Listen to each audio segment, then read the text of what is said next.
Hi, and welcome to the concluding chapter of my book, Tips for New Grads to Succeed in the Workforce.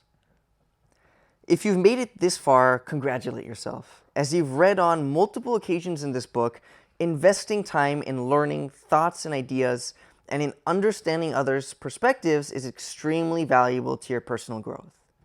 You've learned that articulating relevant experience is key to having a strong resume when applying for positions. You're aware that you should always be selling by considering yourself as a product and striving to be the best in the group. You were reminded that by being valuable to the business, you must objectively show value to the business. Both inside and out of the workplace, you were told to be your own boss by having confidence and communicating clearly. Lastly, you saw firsthand the importance of focusing on the bigger picture when making decisions regarding work in your career. As you begin implementing some of these tips in your day-to-day work, even if you're still in school, remember that big changes in others' perception of you, in your knowledge, or in your position do not happen overnight. Continually improve yourself and the people and processes around you. In the IAT industry, there's a concept of continual service improvement, CSI, which iterates a standard concept of plan, do, check, act. In your own work, it's beneficial to apply the same focus and steps on improving yourself. Have a plan that you execute, check against your goals, and course correct where necessary. Mistakes will happen, and you will inevitably fail in some tasks or actions. Learning from those actions will allow you to become the best version of yourself moving forward. Always keep developing yourself, your knowledge, and your talents. In many cases, you will receive contrary opinions or external feedback on your ideas or performance. Take the time to consider them and reflect on where you could improve or be corrected. If you've successfully risen at a company and learned and exhausted all it has to offer, it is advantageous to work somewhere new. Not only does data show that changing employers provides advantageous salary increases relative to staying with an employer, but you will also build your acumen across varying industries and businesses.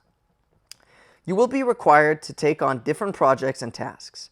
As you work for a number of employers and industries, pay attention to all the roles, projects, and jobs of the other employees around you. Take note not only of what interests you the most now, but also of what you seem to excel at.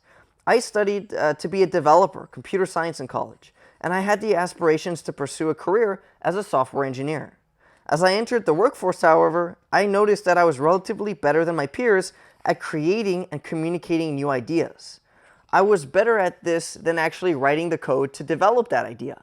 I was still a good developer, I was just better at these non-development tasks of tying the technical world with the business world. Hence, I found I provided greater value to the business and myself by moving out of engineering and into product management. Keep track of how you work in different settings to figure out your own personal strengths. In many cases, your greatest interest may not be your greatest strength. If you're eager to attain fast professional development, it's good to keep your greatest strengths as hobbies and to focus on your strengths professionally. For example, I have a piano at home which I play as a hobby, but I don't try to do so professionally.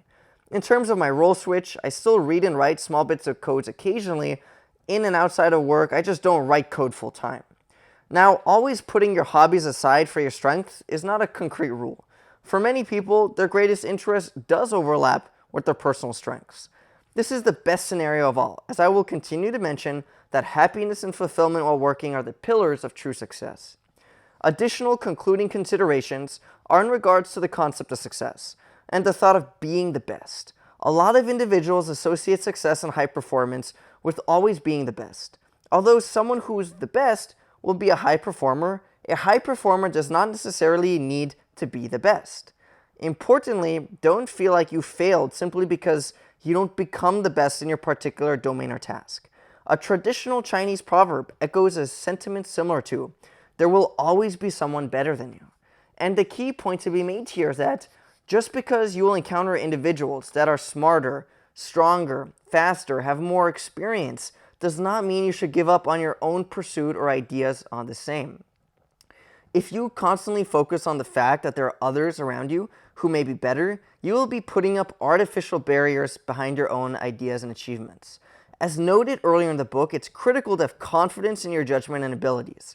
As long as you maintain a drive and determination, you can perform strongly alongside those who truly are the best.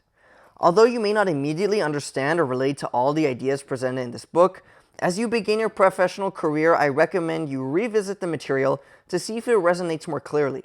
As mentioned, it is key to always be selling yourself and pursuing opportunities that arise. But most importantly, don't lose sight of what's important to you.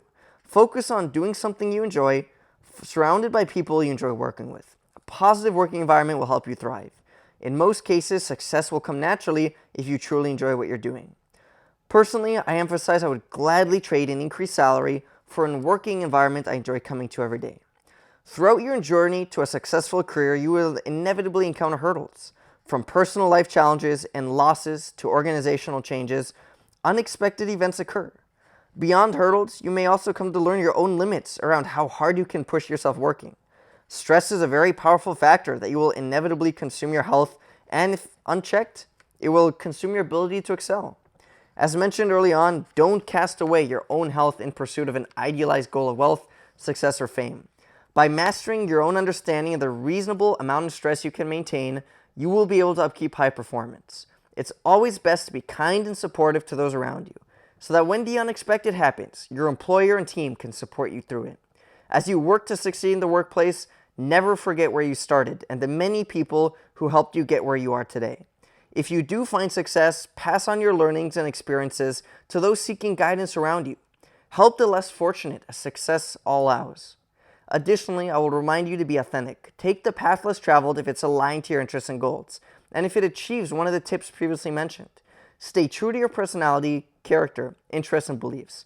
Your mindset moving forward will be the key to your success. You are in control of your actions and decisions going forward and have the ability to forge your own destiny and write your own legacy. You must believe you are able to succeed in many situations and challenges that are on the road ahead. With that confidence in yourself, I assure you, you will be able to go out there and be successful. Well, that concludes the reading of my book, available on Amazon today. I encourage you all. You can visit my website, dariuskoohmarey.com. Leave me a note. If you have any questions, I'll do my best to respond. Or connect with me on LinkedIn. Thank you so much for taking the time to learn these new perspectives on what helped me succeed in the workforce. And I hope that you too can embody these ideas and succeed.